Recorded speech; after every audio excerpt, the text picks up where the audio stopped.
Vimos en primera medida el hecho en sí y ahorita de segundo vamos a mirar algunas matizaciones, le hemos llamado, cómo la confesión de fe nos lleva a entender o a dar ese balance a la doctrina de la claridad de la palabra de Dios. Lo primero es, uno, que la Biblia no es igualmente clara en todas sus partes, y segundo, que la Biblia no es clara igualmente para todos. Lo primero, podemos mirarlo a la luz de segunda de Pedro 3:16, este texto que recordamos alguna vez, y dice el apóstol Pedro, haciendo referencia a Pablo, casi en todas sus epístolas, hablando en ellas de estas cosas, entre las cuales hay algunas difíciles de entender, las cuales los indoctos e inconstantes tuercen, como también las otras escrituras para su propia perdición. Al Señor le pareció, en su voluntad, expresar algunas partes que de una manera que los individuos no llegáramos a las conclusiones a la primera, ni tampoco de la forma más fácil y obvia. Aquí el Señor quiso, aquí el apóstol Pedro dice que hay algunas cosas difíciles de entender, no imposibles, pero sí difíciles. Y Dios, en su soberanía, quiso que algunas doctrinas fueran puestas muy obvias, como perlas al lado y lado del camino, pero hay otras donde nos tocará ser como el minero, tiene que romper la montaña para ir a donde está la riqueza. Aunque hay algunas cosas obvias, fáciles, que están expuestas con claridad, otros significados solo estarán para aquel que estudia la Escritura, es humilde en reconocer que no sabe todo o no lo entiende en su profundidad, va al Señor pidiendo su iluminación y se aplica a todos los medios para conseguir este conocimiento, pues Dios ha querido que ellos tengan más entendimiento.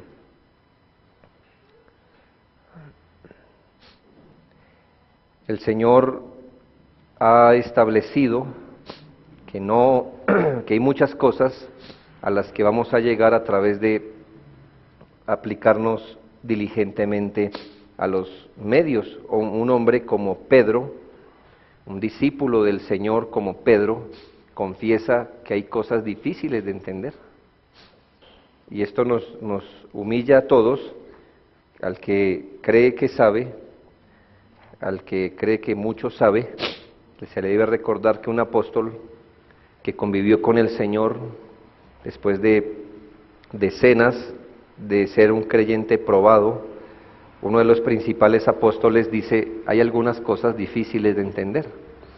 Esto lo decimos porque nosotros vamos a estudiar estas materias, las que Dios les permita estudiar en adelante.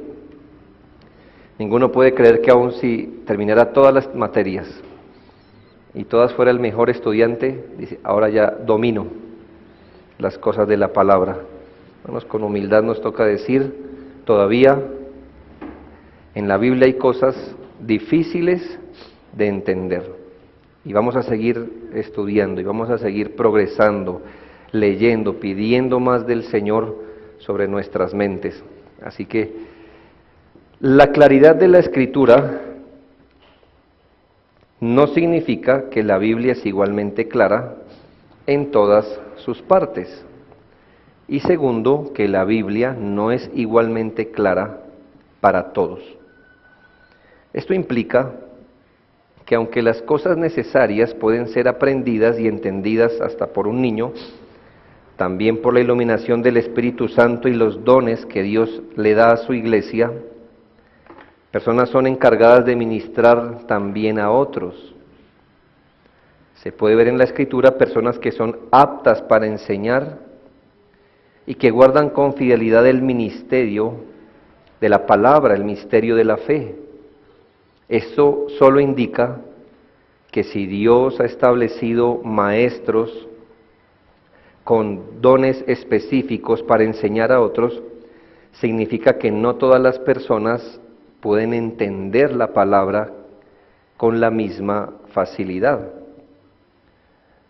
Así que, por supuesto, la palabra de Dios no es igualmente clara para todos. Ni siquiera esto está relacionado con el nivel académico que tenga una persona. Realmente no. Uno conoce personas que académicamente son muy preparadas, que son, siendo cristianas, y pudiendo coger libros de sus propias materias y ser eruditos en esto, cuando van a la Biblia, tienen un entendimiento muy escaso, son muy limitados. Por eso en las iglesias, preparación universitaria para nosotros no es igual a entendimiento de la palabra así por derecha. Puede ser que una persona así tenga un intelecto más amplio y cuando lea de historia, cuando lea de su propia rama, cuando lea de política, él tenga más entendimiento. Pero otra cosa es la palabra, donde Dios se goza en dar más o mayor entendimiento a algunos. No estamos alabando la ignorancia, estamos diciendo que estamos en dos departamentos aparte. Una cosa es nuestro intelecto como tal, que Dios puede usar para darnos más de su gracia, pero otra cosa es el entendimiento que la gente puede llegar a tener de la palabra, de las cosas de Dios. Hay gente que puede tener un entendimiento profundo, un entendimiento más claro, más preciso, entienden cómo van las cosas cayendo una a una, ellos pueden ver mejor, vayan o no vayan a una universidad, pueden ser gente muy limitada, pero Dios ha querido hacer eso. Por supuesto que todos los creyentes tenemos el deber de aplicarnos más y más a los medios, pero en el cuerpo de Cristo hay variación en la claridad que los creyentes tienen de las Escrituras. Hay iglesias, hay individuos que tienen más luz en las Escrituras que otros tienen menos luz. Bueno, no decimos tinieblas, porque el Señor no deja andar a su pueblo en densas tinieblas, pero tienen menos luz. Si hay un pueblo andando en tinieblas, pues seguro el Señor ha apartado su bendito rostro de ese grupo, pero alguna claridad deben tener si son iglesias del Señor. Así que ni la Biblia es igualmente clara en todas sus partes, ni la Biblia es igualmente clara para todos los creyentes. Vamos a mirar algunas implicaciones.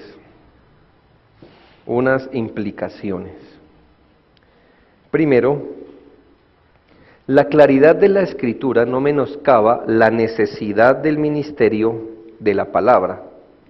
Una persona puede razonar de la siguiente manera: si la Biblia es clara y su contenido, toda persona, todo creyente puede acceder a él, entonces ¿para qué el ministerio de la palabra de Dios?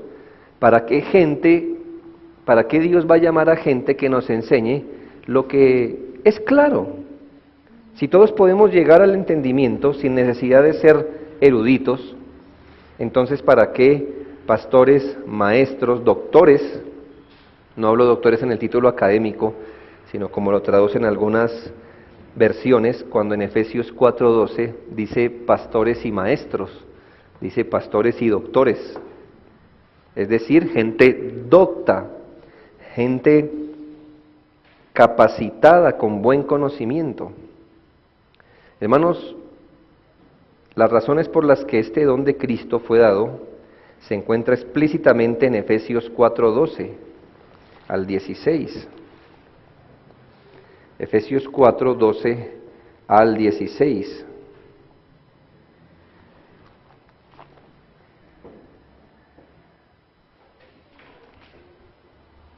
Dice la palabra de Dios, bueno, desde el 11, y él mismo constituyó a unos apóstoles, a otros profetas, a otros evangelistas, a otros pastores y maestros, a fin de perfeccionar a los santos, para la obra del ministerio, para la edificación del cuerpo de Cristo, hasta que todos lleguemos a la unidad de la fe y del conocimiento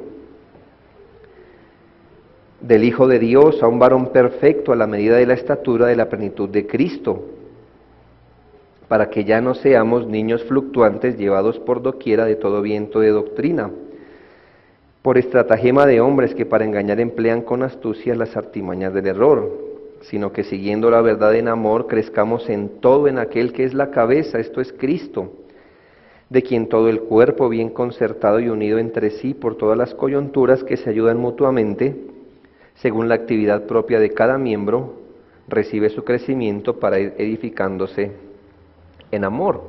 Así que Dios sí ha dado su palabra, pero también Él ha querido que los creyentes no andemos solos con nuestra Biblia debajo del brazo y no importan los maestros, no importa la iglesia, yo creo en la claridad de la palabra, entonces yo mismo puedo llegar a buenas conclusiones. No. Dios ha establecido en su iglesia ministerios que puedan enseñar, exponer, defender y aplicar la palabra de Dios a las personas.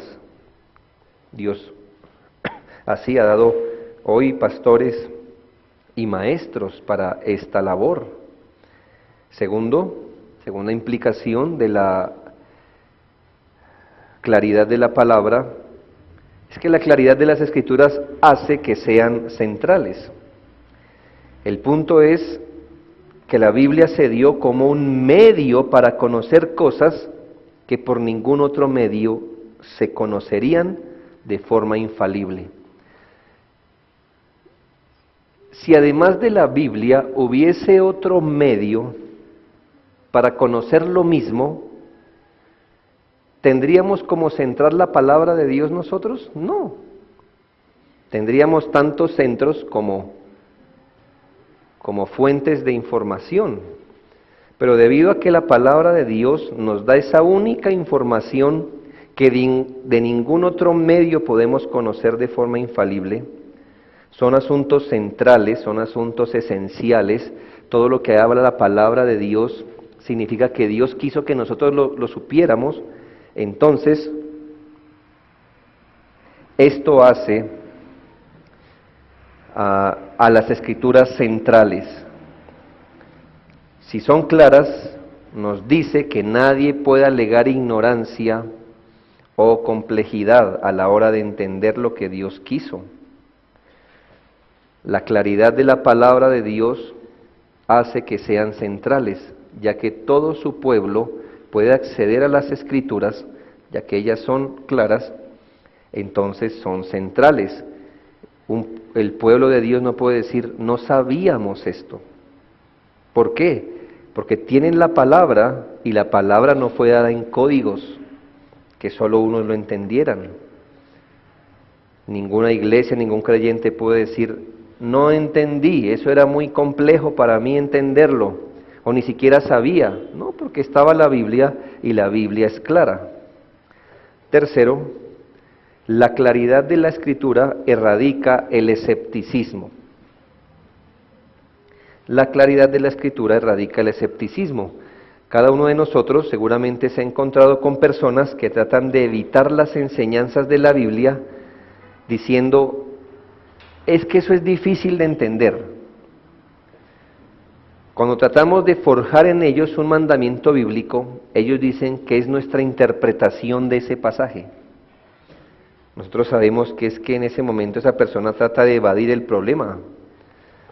La Biblia enseña que las enseñanzas concernientes a la vida y a la salvación son completamente claras. Por supuesto que hay asuntos difíciles de entender, como ahorita lo planteamos. Pero hermanos, muchas personas se escudan detrás de eso para no entender lo que es obvio. Una persona va a decir, bueno, miren, la Biblia tal cosa sí, pero la misma Biblia tiene cosas obvias para usted. Así que la dificultad de algunos pasajes no hace que toda la Biblia sea un asunto incomprensible. Y claro, también entendemos cómo otros se escudan para evadir las responsabilidades de la palabra de Dios, de decir, no, yo no sé si eso es lo que signifique la Biblia. Bueno, la Biblia es clara en lo que se propone enseñar. Y cuarto, la claridad de la Escritura significa que la fuente del error en asuntos de fe y vida es pecado, no ignorancia. Si tuviéramos un libro completamente, o al menos en gran parte, complejo, difícil, cuyo mensaje es muy complejo de entender, y erramos, entonces, ¿cuál sería nuestra excusa? No, pues que mire el mapa que me dan, se ha enredado eso, no entiendo cómo es que empieza, Bueno, pero si tenemos una Biblia que es clara y erramos, ¿cuál es la excusa? Pecado, pecado, esa es la explicación, pecado.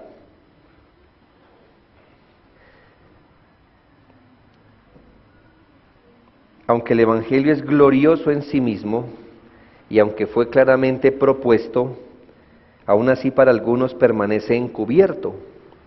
Es decir, su verdadero carácter y excelencia como revelación de Dios por muchos no es comprendida ni reconocida. La razón o causa no ha de ser buscada ni en el Evangelio, ni como se exhibe, sino en el estado y carácter de aquellos que la rechazan.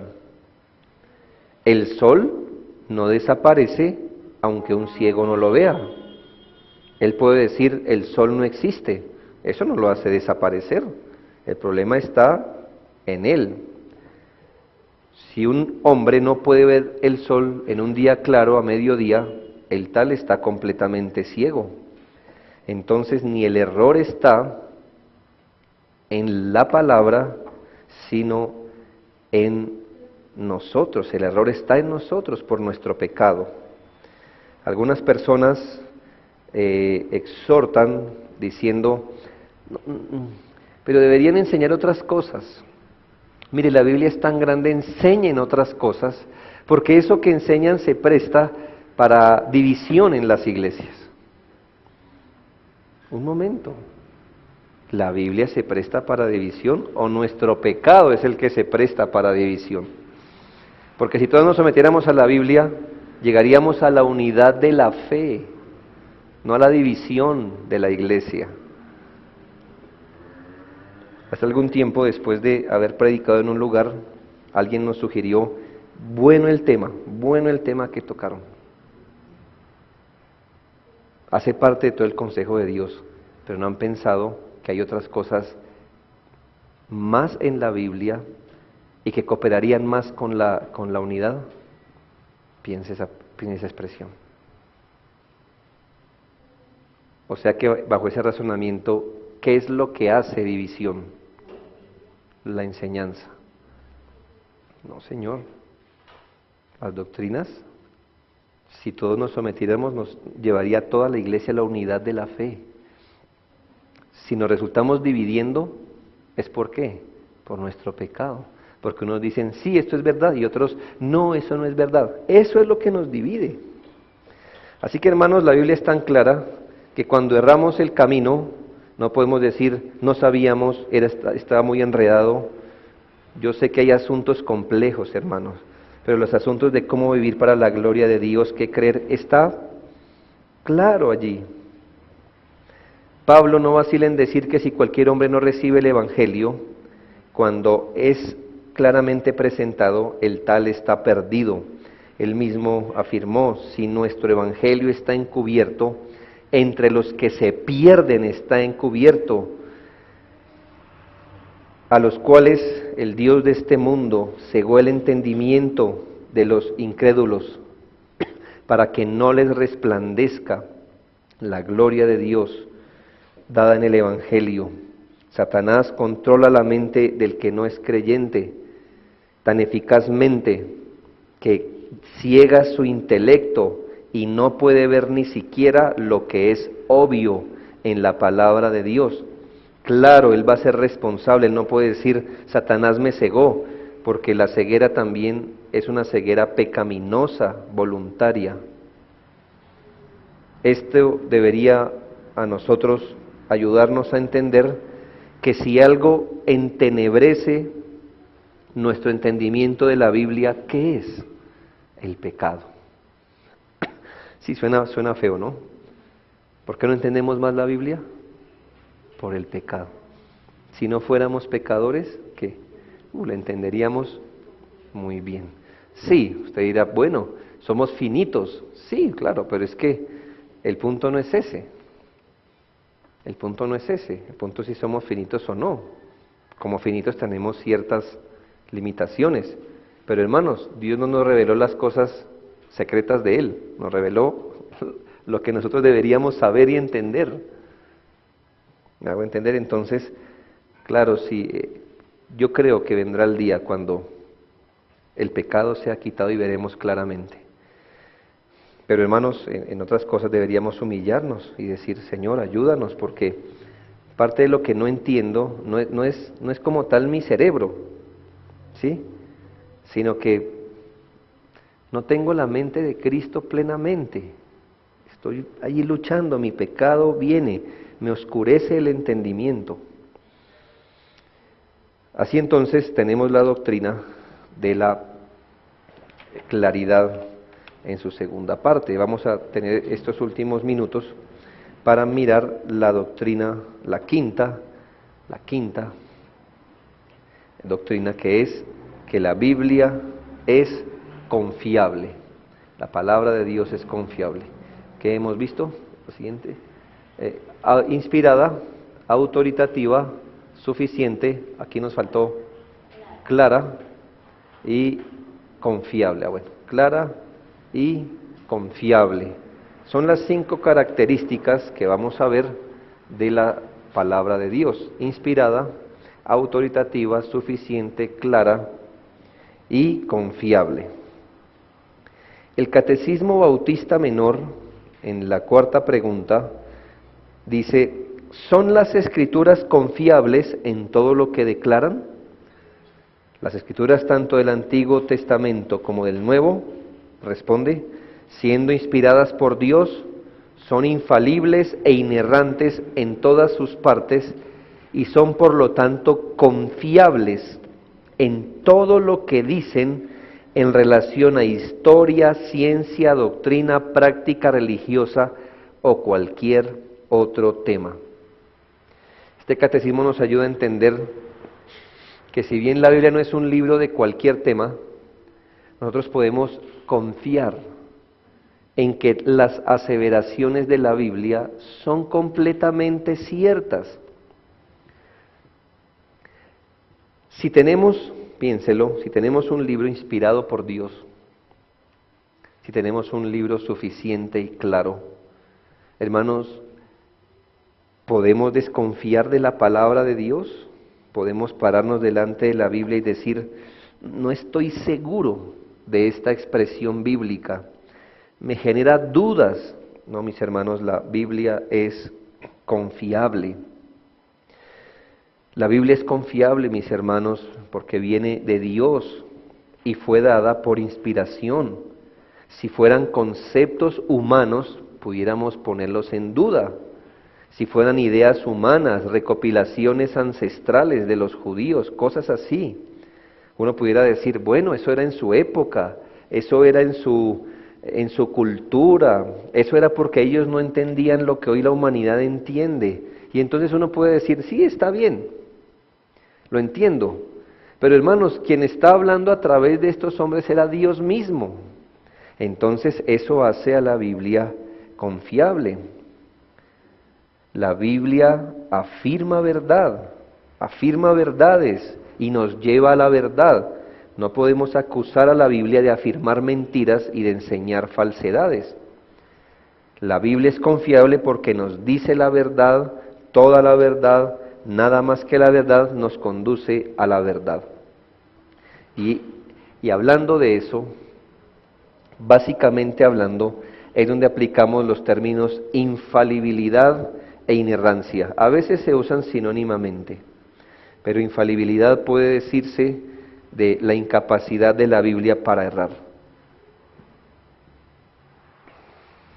No puede errar. La inerrancia, que no se equivoca, no hierra ni se equivoca. Ni hierra, ni se equivoca, ni conduce al error, no tiene errores, no tiene contradicciones, no las tiene. No todas las cosas son tan fáciles de explicar. Y a veces por allí en el internet se encuentran grupos que afirman que tienen todas las contradicciones de la Biblia, así las enumeran. Hermanos, no hay cosa que con una buena exégesis se desbarate cualquier argumento. Es que en ese texto dice esto y más adelante dice eso. Cualquier estudiante serio de la Biblia pudiera mirar cada argumento y decir, no, pues es que aquí está hablando es de esto y aquí está hablando de lo otro. Eso de que, pero ¿cómo confiar en un libro que tiene tantas contradicciones y errores? No, hermanos, eso no es así. La Biblia es infalible, es inerrante, creemos que la palabra de Dios no hierra, no se equivoca ni conduce al error en ninguno de sus enunciados.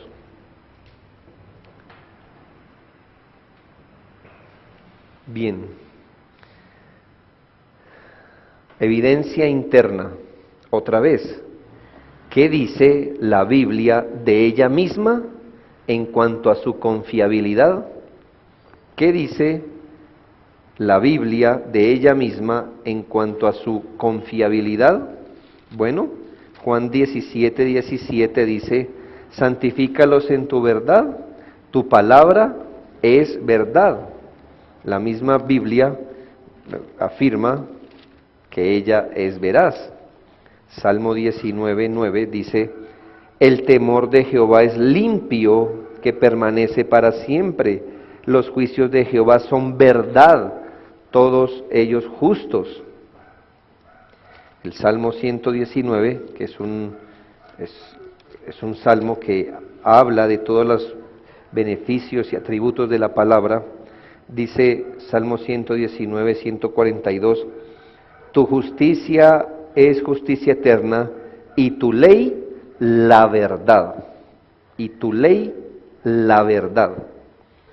Y segunda a Timoteo 2:15 dice que procura con diligencia presentarte a Dios aprobado como obrero que no tiene que avergonzarse, que usa bien la palabra de verdad. La palabra, ¿cómo se llama?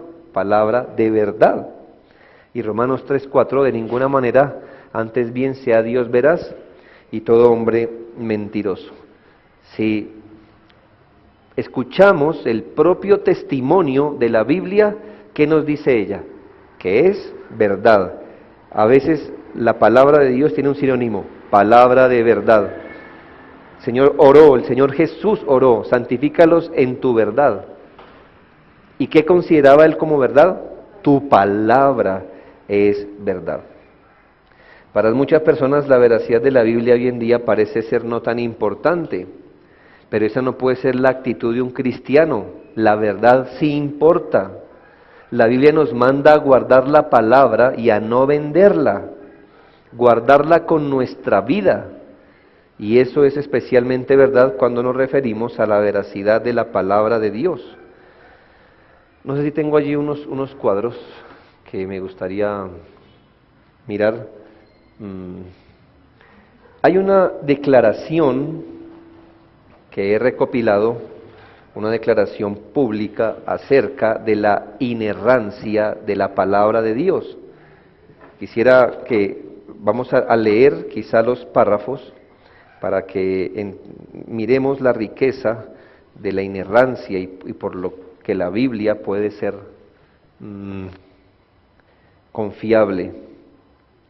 Va a comparar la herejía neo-ortodoxa con la posición bíblica. Esa fue una declaración moderna llamada la Declaración de Chicago. Estos hombres, en el 1900, creo que a finales de 1900, varios pastores conservadores se reunieron para responder públicamente en un documento a la herejía neortodoxa. Y yo creo que ya estamos en capacidad de entender la mayoría de estas afirmaciones. Dice, herejía, la Biblia es solamente un testigo de la revelación, o llega a ser revelación en un encuentro. La Biblia en sí no es revelación absoluta y divina. Las marcas negras en una página en blanco no pueden jamás ser revelación en y por sí mismas. O sea, las letras están atacando la Biblia, el contenido. Afirmamos, la posición bíblica, que la palabra escrita en su totalidad es la revelación dada por Dios. Negamos que la Biblia sea únicamente un testigo de la revelación o que llegue a ser revelación solamente en un encuentro o que dependa de las reacciones de los hombres para su validez. La herejía dice, el lenguaje humano es inadecuado como vehículo. El lenguaje humano es inadecuado como vehículo para comunicar la verdad divina absoluta, a lo que se le responde que Dios, quien hizo la humanidad a su imagen, ha usado el lenguaje como un medio de revelación. Negamos que el lenguaje humano se halle tan limitado por nuestra condición de criaturas que se hace inadecuado como un vehículo para la revelación divina. 3. La revelación posterior, dice la herejía, algunas veces contradice la revelación anterior. A menudo el amor se opone a la justicia bíblica. Afirmamos en respuesta que la revelación de Dios en las Escrituras fue progresiva. Negamos que la revelación posterior, que puede cumplir la revelación anterior, jamás la corrige o la contradice. Negamos además que cualquier revelación normativa haya sido dada a partir del momento en que se completó el canon del Nuevo Testamento. Son cesacionistas. 4. La Biblia es, en un cierto sentido, la palabra de Dios en singular. Pero las palabras de la Biblia no son las palabras de Dios en plural. Aunque la Biblia es inspirada en algún sentido, las palabras y oraciones exactas no son inspiradas a la manera en que Hodge y Warfield declararon el caso. A eso se responde, afirmamos que la totalidad de la Escritura y todas sus partes, aun las mismas palabras originales, fueron dadas por inspiración divina. Negamos que la inspiración de la Escritura pueda afirmarse con justa razón con respecto al todo, pero no respecto a las partes, o de algunas partes, pero no en la totalidad. 5. La Biblia como libro no es cualitativamente diferente a ningún otro libro.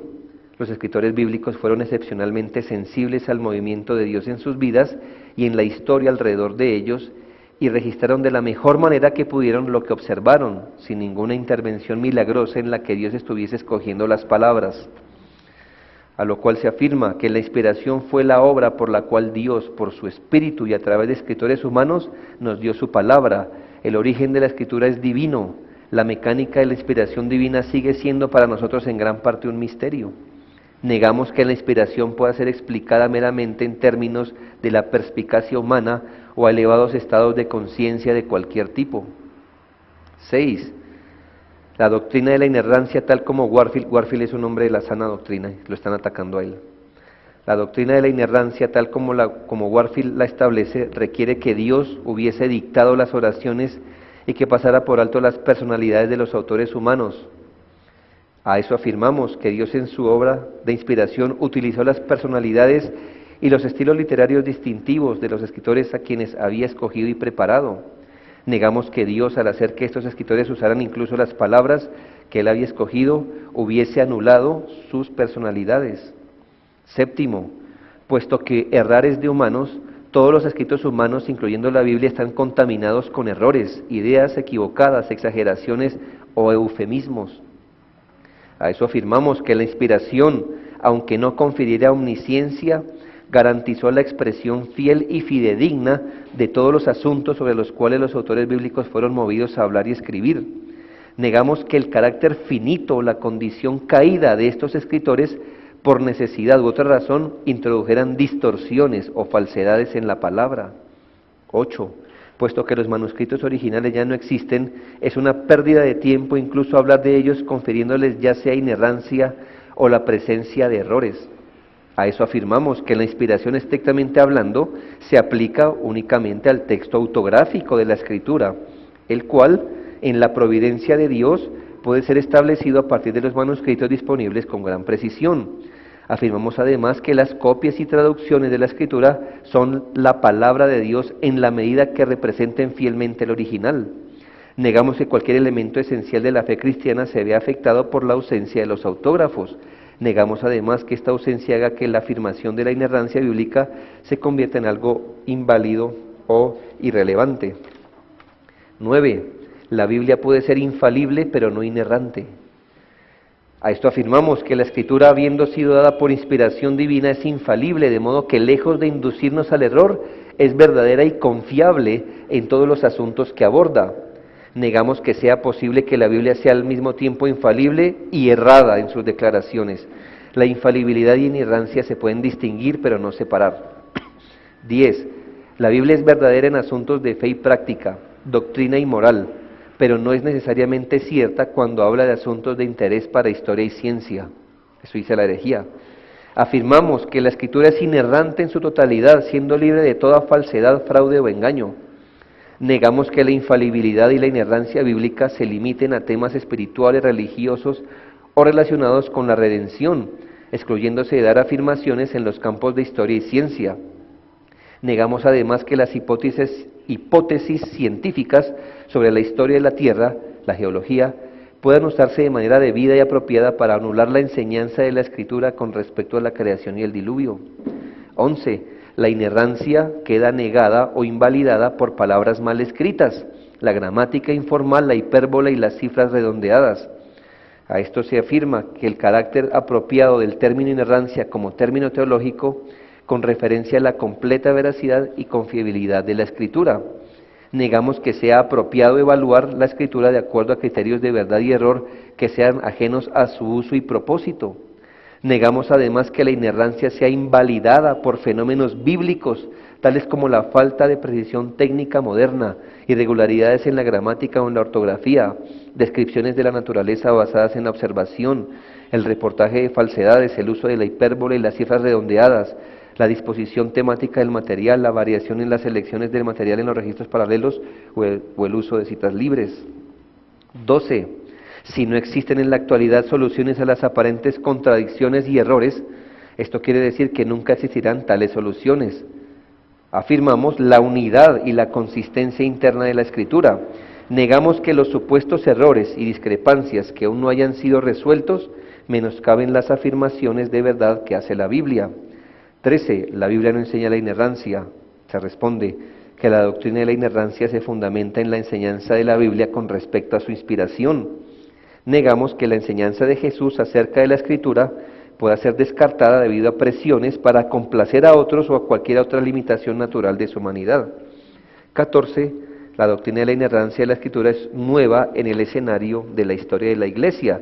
Esta fue inventada por Francis Turretin en el siglo XVII y popularizada por B.B. Warfield.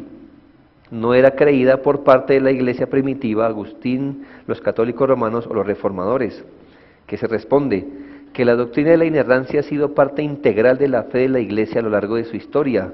Negamos que la inerrancia sea una doctrina inventada por el protestantismo escolástico o una posición reaccionaria postulada en respuesta a la valoración negativa de la alta crítica. 15.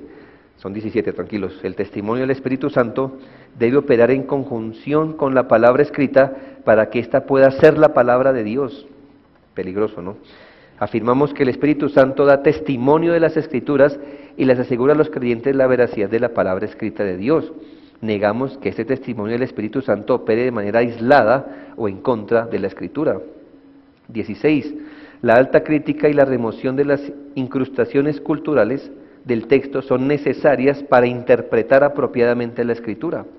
Afirmamos que el texto de la Escritura debe ser interpretado aplicando la exégesis gramático-histórica, tomando en cuenta sus formas y recursos literarios, y que la Escritura ha de interpretar la Escritura.